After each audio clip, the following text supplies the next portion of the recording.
प्रश्न 12। यदि किसी घन के प्रत्येक किनारे को दुगना कर दिया जाए तो इसके पृष्ठीय क्षेत्रफल में कितने गुना वृद्धि होगी, इसके आयतन में कितने गुना वृद्धि होगी। तो प्रश्न 12 का पहला हम पहले हल करेंगे। तो लिखेंगे घन का पृष्ठीय क्षेत्रफल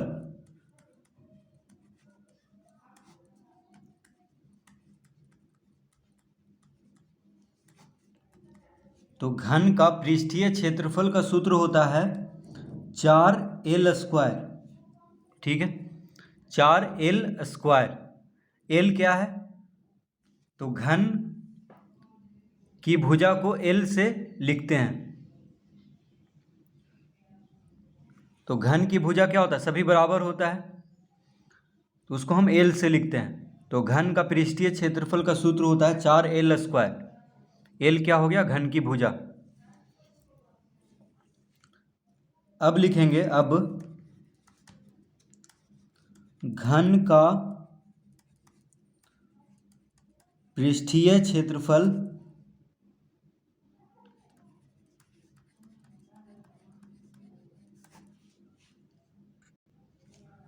उसके किनारे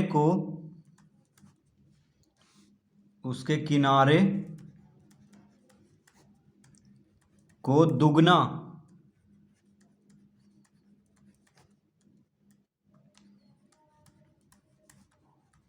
करने पर, घन का पृष्ठीय क्षेत्रफल उसके किनारे को दुगना करने पर क्या हो जाएगा?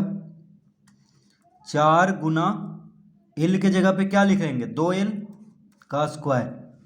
ठीक है, तो घन का पृष्ठीय क्षेत्रफल का सूत्र होता है 4L²। L क्या है? घन की भुजा या घन का किनारा हम कह सकते हैं।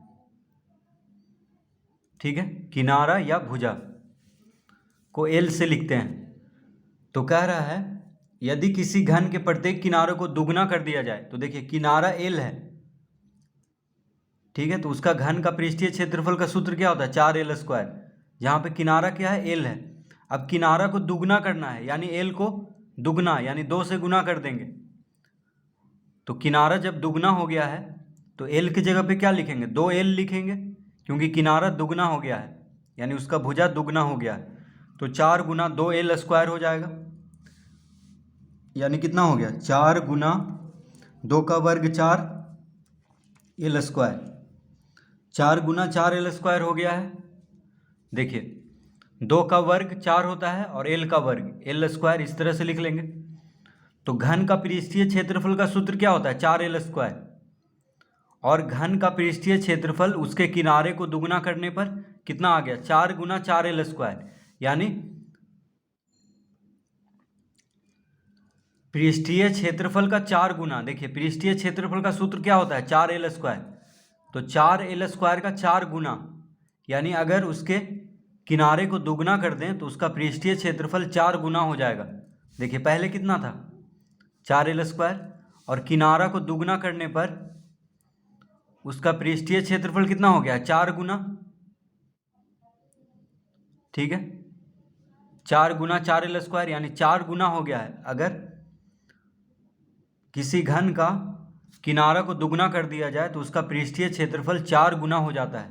तो इसका उत्तर क्या आएगा? तो इसका उत्तर में हम लिख देंगे, उत्तर में लिखेंगे 4 गुना हो जाएगा। तो पूछ रहा था इसके पृष्ठीय क्षेत्रफल में कितने गुना वृद्धि होगी, तो 4 गुना इसका उत्तर।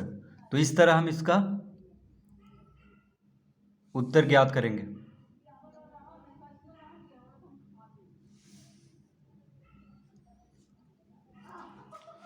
दूसरा में क्या पूछ रहा है?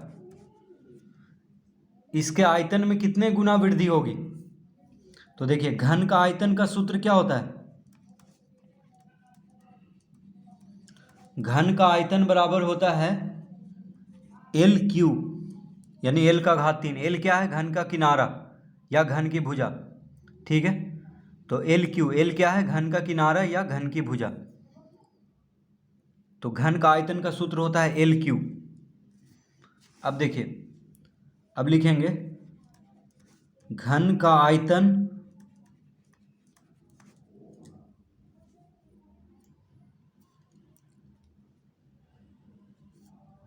उसके किनारे को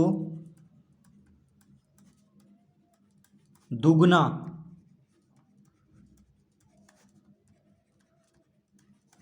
करने पर, घन का आयतन उसके किनारे को दुगना करने पर क्या हो जाएगा, एल के जगह पे क्या लिखेंगे, 2L। तो घन का आयतन का सूत्र होता है एल क्यू। अब किनारा एल है, यहाँ पे घन का किनारा एल है, घन के किनारा को एल से लिखते हैं, तो एल की जगह पे 2L कर देंगे क्योंकि उसके किनारे को दुगना कह रहा है। तो एल हो जाएगा 2L, एल की जगह पे क्या लिख लेंगे, 2L। तो एल क्यू होता है सूत्र, तो एल की जगह पे 2L लिख देंगे, तो 2L का घात 3 हो जाएगा, यानी कितना आ गया, 2 का घन क्या होगा, 2 का घन 2 दूना 4, 4 दूना 8, यानी 8L क्यू हो जाएगा, 8 गुना L क्यू, इस तरह हम लिख सकते हैं। तो पहले कितना था, जब उसके किनारे को दुगना नहीं किया गया है तो उसका आयतन है L क्यू। जब उसके किनारे को दुगना कर दिया गया तो उसका आयतन कितना आ गया, 8 गुना L क्यू, यानी पहले का आयतन का 8 गुना हो गया है। देखिए L क्यू यहाँ भी है, यहाँ भी है, तो बस 8 से गुना हो गया, यानी 8 गुना। तो इसका उत्तर क्या लिखेंगे, उत्तर में लिखेंगे 8 गुना, क्या लिखेंगे, 8 गुना, यानी घन का किनारे को दुगना कर दिया जाए तो उसके आयतन में 8 गुना की वृद्धि होगी। ठीक है, इसका उत्तर आएगा 8 गुना। तो इस तरह हम प्रश्न 12 का पहला और दूसरा हल करेंगे।